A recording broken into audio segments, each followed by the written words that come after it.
China has issued its strongest condemnation yet of the United States, following Washington's shock military operation in Venezuela and the reported seizure of President Nicolás Maduro and his wife.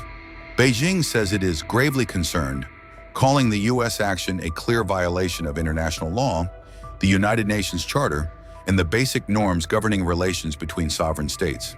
Chinese officials are demanding that Maduro and his wife be released immediately, and that the United States stop what China describes as the forcible toppling of Venezuela's government. What makes this moment especially explosive is timing. According to analysts and regional reports, a Chinese envoy was in Caracas, meeting directly with Nicolás Maduro just hours before the U.S. attack. If confirmed, it raises a staggering possibility. Chinese officials may have been on the ground or narrowly avoided being there when American forces moved in. For Beijing, this is not just about Venezuela.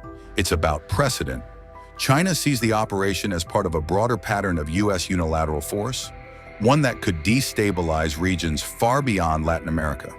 Beijing has warned that if Washington revives a Monroe Doctrine-style approach, treating Latin America as its exclusive sphere of influence, tensions with China will inevitably escalate. All the way back, it dated to the Monroe Doctrines. And the Monroe Doctrine is a big deal, but we've superseded it by a lot, by a real lot. They now call it the Donroe Document. I don't know. It's Monroe Doctrine. We sort of forgot about it. It was very important, but we forgot about it. We don't forget about it anymore. Under our new national security strategy, American dominance in the Western Hemisphere will never be questioned again. Won't happen. The stakes are high, especially when it comes to oil. China is Venezuela's largest oil buyer, importing millions of barrels and investing heavily in the country's energy infrastructure. While Venezuelan oil accounts for only a small percentage of China's total imports, Beijing views the country as a strategic energy partner and a key pillar of its Global South strategy.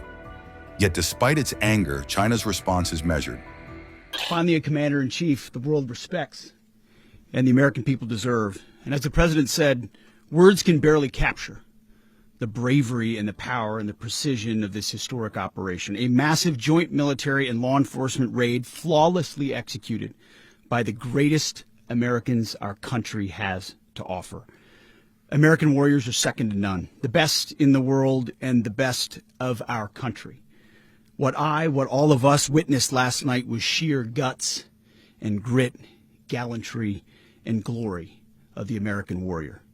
I'm simply humbled by such men. And I tip my hat to our chairman, Dan Raisin Kane, and all those Americans who stood watch last night. Our warriors are the elite of America, and again, President Trump has your back. No other country on planet Earth, and it's not even close, could pull this kind of operation off. And no other president has ever shown this kind of leadership, courage, and resolve, the most powerful combination the world has ever seen. As the president said, our adversaries remain on notice. America can project our will anywhere, anytime. The coordination, the stealth, the lethality, the precision, the very long arm of American justice, all on full display in the middle of the night. Nicolás Maduro had his chance, just like Iran had their chance, until they didn't and until he didn't. He effed around and he found out. President Trump is deadly serious about stopping the flow of gangs and violence to our country. Deadly serious about stopping the flow of drugs and poison to our people. Deadly serious about getting back the oil that was stolen from us. And deadly serious about reestablishing American deterrence and dominance in the Western Hemisphere. This is about the safety, security, freedom, and prosperity of the American people. This is America first. This is peace through strength. And the United States War Department is proud to help deliver it. Welcome to 2026. And under President Trump, America is back. I'd like to welcome now our chairman, Chairman Raisin Kane, to give a few more details about the operation. Mr. Chairman. Thank you, Mr. Secretary. Thank you, Mr. President, and good morning. Last night, on the order of the President of the United States and in support of a request from the Department of Justice, as the President said, the United States military conducted an apprehension mission in Caracas, Venezuela, to bring to justice two indicted persons, Nicolás and Cecilia Maduro. This operation, known as Operation Absolute Resolve, was discreet, precise, and conducted during the darkest hours of January 2nd and was the culmination of months of planning and rehearsal, an operation that, frankly, only the United States military could undertake. What I'd like to do this morning is talk to you through some of the preparation and the details without compromising any of our tactics, techniques, and procedures.